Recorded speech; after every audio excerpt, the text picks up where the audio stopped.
Well, increasingly, economics is on the global agenda with respect to relations between countries, and that includes trade, investment, financial issues, but it also relates to diplomacy in the sense that countries that have major domestic economic goals, which is job creation, improving living standards, social mobility, addressing a wide range of internal concerns, need to find ways of avoiding confrontations with other countries that disrupt their internal plans, that force them to focus on global confrontations or bilateral confrontations and divert resources from their domestic objectives.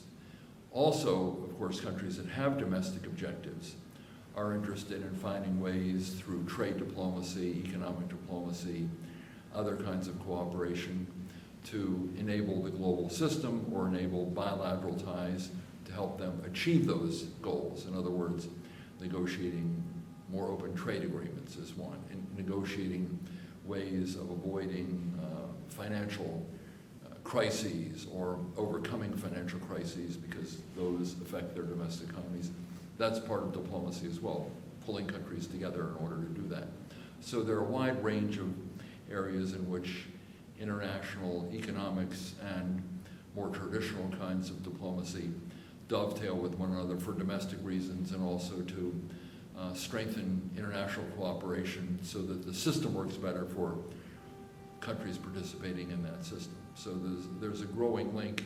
During the Cold War, there was very little in the way of economic diplomacy. It was mostly diplomacy that related to strategic issues, avoiding confrontation, mustering support among allies for your policies.